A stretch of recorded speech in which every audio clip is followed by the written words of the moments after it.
Hey guys, welcome back to weekly update. तो bitcoin का update हम देखेंगे, साथ में इस वीक की इंपॉर्टेंट न्यूज और अपडेट्स जो हैं उसका भी रिकैप जो है यहाँ पर हम करेंगे। तो सबसे पहले बिटकॉइन का अपडेट जो है उसको हम यहाँ पर देखेंगे। तो करेंटली अगर हम देखेंगे हमको एक और weekly candle closing 200 weekly moving average के नीचे देखने को मिली। 200 वीकली मूविंग एवरेज जो एक काफ़ी क्रूशल मूविंग एवरेज है, जो करंटली $23,200 के अराउंड है। बिटकॉइन की प्राइस के लिए अगर ऊपर मूव करना है तो ये एरिया ब्रेक होना काफ़ी इंपॉर्टेंट है। हम पहले भी बात कर चुके हैं कि बिटकॉइन की हिस्ट्री में कभी भी बिटकॉइन ने इस लेवल के नीचे इतना लंबा टाइम स्पेंड नहीं किया है। तो अभी रेजिस्टेंस वाइज $23,200 एक काफ़ी इंपॉर्टेंट जोन है, जो अगर ब्रेक होता है तो कुछ पॉजिटिव प्राइस बाउंस हम एक्सपेक्ट कर सकते हैं। उससे पहले चीज़ें थोड़ी सी यहाँ पर हार्ड रह सकती हैं। अब दूसरा ऑन दी अदर साइड अगर हम देखेंगे, जैसे ऊपर रेजिस्टेंस यहाँ पर $23,200 का बन जाता है, वैसे यहाँ पर अभी जो एक क्रिटिकल सपोर्ट है वो बिटकॉइन के लिए यहाँ पर $17,400 पे बन जाता है, जो यहाँ पर है 300 वीकली मूविंग एवरेज। एंड जैसा हम पहले भी बात कर चुके हैं कि अगर आप देखेंगे प्रीवियस यहाँ पर जो बॉटम कंफर्म हुआ था वो इस 300 वीकली मूविंग एवरेज पे ही हुआ था। तो इसलिए ये सेकंड टाइम होगा कि अगर यहाँ पर प्राइस नीचे और आती भी है $17,400 पे, तो यहाँ पर 300 वीकली मूविंग एवरेज टेस्ट होगा। तो लेकिन देखना यहाँ पर ये है कि क्या इस बार बिटकॉइन की प्राइस इस लेवल को होल्ड करती है या नहीं करती है, क्योंकि जैसा हमने बात करी बहुत सारी चीज़ें जो है यहाँ पर फॉर द फर्स्ट टाइम हो रही है बिटकॉइन के प्राइस एक्शन के अंदर। बट एनीवेज आने वाले दिनों में भी ये इंपॉर्टेंट रहेगा कि बिटकॉइन की प्राइस इनिशियली यहाँ पर जो भी मूवमेंट होता है उसके बाद ब्रेकआउट किधर करती है। क्या ऊपर की तरफ हमको 200 वीकली मूविंग एवरेज ब्रेक होते हुए देखने को मिलता है, या फिर यहाँ पर 300 वीकली मूविंग एवरेज। ऑल्दो अगर हम देखेंगे मार्केट के अंदर थोड़ा सा जिस तरह से प्राइस मूवमेंट है, थोड़ी फंडिंग रेट के अंदर भी अब डिफरेंसेस आने चालू हो गए हैं, जहाँ पर फंडिंग रेट जो है थोड़ी सी यहाँ पर नेगेटिव हुई है। अगर और नेगेटिव टर्न होती है तो एक स्लाइड बाउंस जो है वो यहाँ पर हम एक्सपेक्ट कर सकते हैं। थोड़ा सा प्रॉबेबली प्राइस मूवमेंट अगर माने कि किस तरह का हो सकता है, तो आप ये मान लीजिए थोड़ा सा अगर जाए प्राइस थोड़ा सा इस तरह का मूवमेंट एंड फिर उसके बाद थोड़ा सा रिजेक्शन अभी ये है। But this is just a speculation. But let's see आपका टीए क्या बोलता है। Do also let us know in the comments. अब नेक्स्ट मूविंग ऑन, इस वीक की इंपॉर्टेंट न्यूज और इवेंट्स को हम देखते हैं। तो सबसे पहले यहाँ पर आरबीआई लॉन्च करने वाले हैं अपने सीबीडीसी का पायलट, जहां पर उन्होंने 4 bank, state bank of India, Punjab national bank और बैंक ऑफ बड़ौदा को बोला है कि इंटरनली यहाँ पर वो सीबीडीसी का पायलट जो है उसको यहाँ पर टेस्ट करना स्टार्ट कर दें। साथ में आरबीआई का यहाँ पर ये बोलना है कि वो प्लान कर रहे हैं कि सीबीडीसी को स्टेजेस के अंदर लॉन्च करेंगे मार्च 2023 तक। बाकी नेक्स्ट मूविंग ऑन, बाइनेंस जिनका खुद का स्टेबल कॉइन है BUSD, उसके काफी कॉम्पिटिटर्स जो है उनके स्पॉट और मार्जिन ट्रेडिंग पेयर्स को हटा दिया है। तो अगर आप देखेंगे USDC, USDP, TUSD, ये कुछ स्टेबल कॉइन्स थे जिनके पेयर बाइनेंस के ऊपर थे स्पॉट ट्रेडिंग और मार्जिन ट्रेडिंग के अंदर। अब उन्होंने बोला कि उसको रिमूव करके सिर्फ BUSD का ट्रेडिंग पेयर जो है वो यहाँ पर रहेगा। ऑल्दो अगर आप इन स्टेबल कॉइन्स को विड्रॉ करना चाहते हैं तो वो आप फिर भी कर सकते हैं, लेकिन ट्रेडिंग के लिए सिर्फ BUSD को यहाँ पर रखते हैं। अब स्टेबल कॉइन्स में अगर हम बात करेंगे तो टेथर USDT सबसे बड़ा स्टेबल कॉइन है, उसको लेके उन्होंने कोई रिमूव नहीं किए उसके पेयर। USDT के पेयर अभी भी एग्जिस्ट करते हैं। तो ये डिफरेंस क्यों, USDT को लेके क्यों नहीं हटाया, बाकियों को क्यों हटा दिया? एक रीजन ये हो सकता है कि USDT की लिक्विडिटी इतनी ज्यादा है कि काफी लोग उसमें ट्रेड करते हैं, शायद इसलिए रिमूव नहीं किया।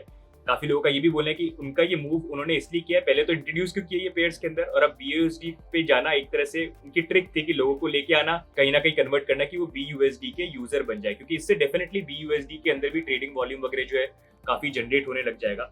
लेकिन देखा भी जाए BUSD कंपैरेटिवली बाकी स्टेबल कॉइन से थोड़ा बेटर यहाँ पर बन जाता है, क्योंकि उनकी 100% बैकिंग जो है अभी कैश इक्विवेलेंट्स और इन सब के साथ अकॉर्डिंग बोला जाता है कि जितना डॉलर होना चाहिए उतना इनके पास है। जो बाकी स्टेबल कॉइन्स को लेके अभी तक क्लियर नहीं है कि कितनी बैकिंग है, 100% बैक है कि नहीं है। क्या लगता है आपको ये बाइनेंस ने ये मूव क्यों लिया? Is it a good move? What do you think? Do let us know in the comment. बाकी नेक्स्ट मूविंग ऑन, रशिया भी यहाँ पर पॉसिबली एम्ब्रेस कर सकता है क्रिप्टो को लेके। अगर आपको याद होगा आज से कुछ महीनों पहले ही यहाँ पर इनफैक्ट यूक्रेन रशिया की वॉर चालू हुई थी, उससे पहले यहाँ पर बैंक ऑफ रशिया ने भी रिकमेंड किया था कि यहाँ पर आप क्रिप्टो को बैन किया जाए रशिया के अंदर।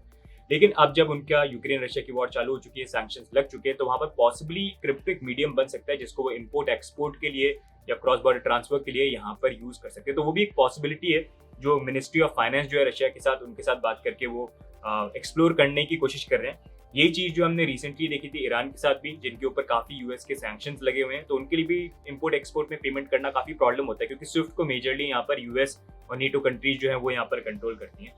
तो यहीं पर उन्होंने क्या किया कि आप क्रिप्टो को यूज करने लगे कि अगर कोई इंपोर्ट एक्सपोर्ट करना है, पेमेंट क्रिप्टो में यहाँ पर कर दो, जो कहीं पर भी चल जाता है। तो बेसिकली रशिया के लिए भी पॉसिबिलिटी एक हो सकती है कि ये सोल्यूशन बन जाए कि एग्जिस्टिंग इंफ्रास्ट्रक्चर तो है नहीं अभी, वो बनाएंगे, उसमें टाइम लगेगा सारी चीज़ें करने में, तो तब तक के लिए यहाँ पर क्रिप्टो एक पॉसिबिलिटी हो सकती है जहाँ पर उनके क्रॉस बॉर्डर ट्रांसफर वगैरह या इंपोर्ट एक्सपोर्ट करना उसके अंदर वो यूज़ कर सकते हैं। अब ये होता है कि नहीं होता है, ये टाइम आने पे ही हमको पता चलेगा। बाकी नेक्स्ट मूविंग ऑन, यूके के अंदर नई प्राइम मिनिस्टर आ गई हैं जिनका नाम है मैरी एलिजाबेथ ट्रस, जो यहाँ पर 56th प्राइम मिनिस्टर बन चुकी हैं यूनाइटेड किंगडम की। एंड अपेरेंटली वो काफी प्रो क्रिप्टो यहाँ पर है। प्रो क्रिप्टो कैसे है, तो 2018 के अंदर उन्होंने एक ट्वीट किया था जहाँ पर उन्होंने बोला था, we should welcome crypto currencies in a way that doesn't constrain their potential, liberate free enterprise areas by removing regulations that restrict prosperity. तो ये ट्वीट था उनका 2018 के अंदर। तो इसी कारण से काफी लोग ये बोल रहे हैं कि प्रो क्रिप्टो प्राइम मिनिस्टर यहाँ पर बन सकते हैं, यूके के अंदर क्रिप्टो को लेके और पॉजिटिव रेगुलेशन आ सकते हैं। अब देखना ये कि 2018 में ट्वीट किया था, उसके बाद बेयर मार्केट देखने में कोई स्टांस जो है चेंज नहीं हो गया, तो आने वाले दिन जो होंगे यूके के अंदर इंपॉर्टेंट नहीं है देखने के लिए कैसे रेगुलेशन वगैरह आते हैं। लेकिन एक चीज मैं बताऊँ, ज्यादा कभी एक्सपेक्ट मत करना, गैरी गैंसलर को भी लेके बहुत प्रो क्रिप्टो बोला जाता था, लेकिन अभी अगर आप देखोगे SEC के साथ सिक्योरिटीज में उनके क्या व्यू पॉइंट है, यू नो दैट। तो अब जब आप पावर में आते हो चीजें डिफरेंट रहती है कंपेयर टू पहले। देखते हैं चीजें किस तरह से आगे यहाँ पर चेंज होती है। बाकी next moving on, white house ने यहाँ पर कमेंट दिए बिटकॉइन माइनिंग को लेके, जहाँ पर ये बोला जा रहा है कि यूएस रेगुलेटर्स क्रैकडाउन कर सकते हैं बिटकॉइन माइनिंग के ऊपर अगर यहाँ पर जो भी इतना बड़ा लार्ज कार्बन फुटप्रिंट बन रहा है बिटकॉइन माइनिंग से वो यहाँ पर रिड्यूस नहीं हो। उन्होंने यहाँ पर ये भी चीज बोली कि यहाँ पर जो क्रिप्टो माइनर्स हैं उनको फोकस करना चाहिए यहाँ पर ग्रीन हाउस गैस इमिशन जो है उसको एक तरह से रिड्यूस करने के लिए, कि यहाँ पर आप जो डर्टी एनर्जी है उसको यूज करके बिटकॉइन को माइन मत करो, ग्रीन एनर्जी को यूज करके आप माइन करो। और उसमें उन्होंने बोला कि वो हेल्प ले सकते हैं यहाँ पर एनवायरमेंटल प्रोटेक्शन एजेंसी का, डिपार्टमेंट ऑफ एनर्जी, उनके साथ काम कर सकते हैं बाकी फेडरल एजेंसी के साथ, ताकि डर्टी एनर्जी नहीं यूज हो और ग्रीन एनर्जी यहाँ पर हो। और अगर यहाँ पर उसके बाद भी अगर हम देखते हैं कि यहाँ पर जो कार्बन फुटप्रिंट है अगर वो कम नहीं होता है, कि ग्रीन एनर्जी का सोल्यूशन नहीं लिया जाता है, तो टोटली पूरा कंप्लीटली बिटकॉइन की माइनिंग जो है उसको यहाँ पर बैन भी कर सकते हैं। तो ये एक तरह से व्हाइट हाउस की तरफ से स्टेप है जहाँ पर वो बोल रहे हैं कि ग्रीन एनर्जी यूज करके बिटकॉइन माइन करो, that is fine, dirty energy को थोड़ा सा आप कम करो, which I think it is a good move. And इसी के बारे में मैंने रिसेंटली हमने जो एक bitcoin dirty energy versus green energy क्या एनवायरमेंट को हार्म कर रहा है कि नहीं उसके ऊपर एक वीडियो हमने बनाया था, उससे भी काफी ज्यादा मैच करता है। वहां पर भी हमने ये चीज बोली थी कि गवर्नमेंट अगर ऐसे स्टेप ले तो in a way it can be good. तो वो वीडियो भी जो है डेफिनेटली आप चेकआउट करना, बहुत सारी चीजें आपको सीखने को मिलेगी।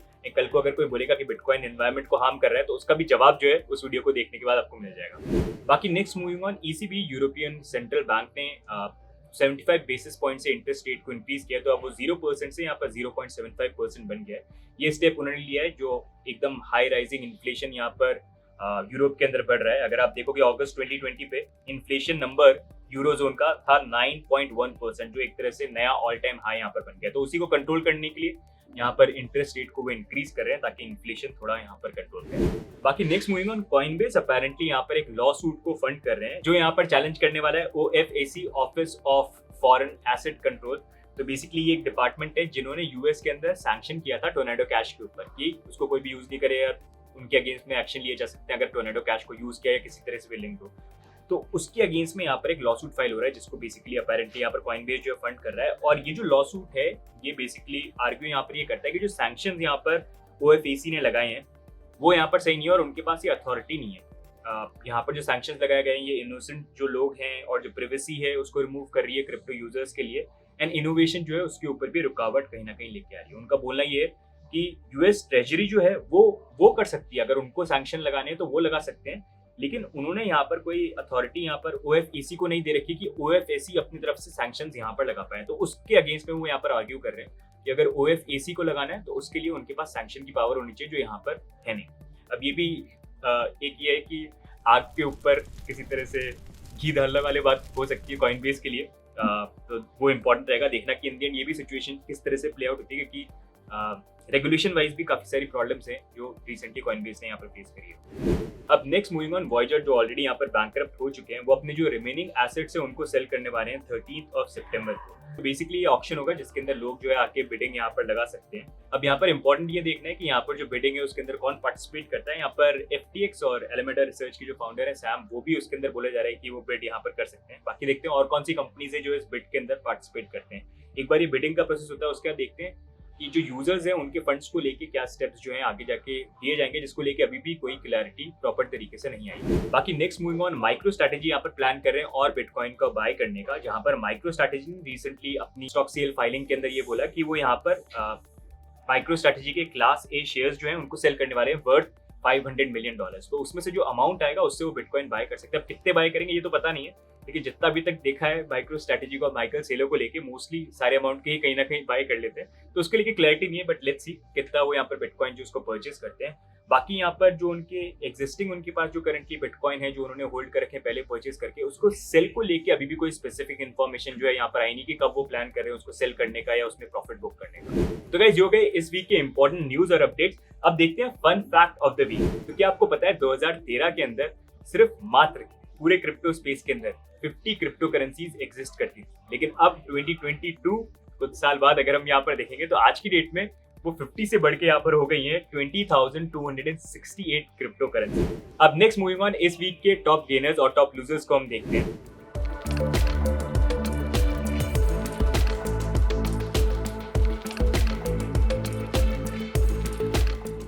तो गाइस, ये हो गए इस बार की वीकली अपडेट। बाकी आपकी क्या व्यू पॉइंट है बिटकॉइन को लेके और मार्केट को लेके, do let us know in the comments. और अगर आपको वीकली अपडेट अच्छे लग रहे हैं तो लाइक का बटन जो है तुरंत फिक्स से उसको दबा डालिए और चैनल पे भी सब्सक्राइब करिए अगर अभी तक सब्सक्राइब करा नहीं। बाकी मिलेंगे अगले वीडियो में, तब तक के लिए bye and take care, bye bye.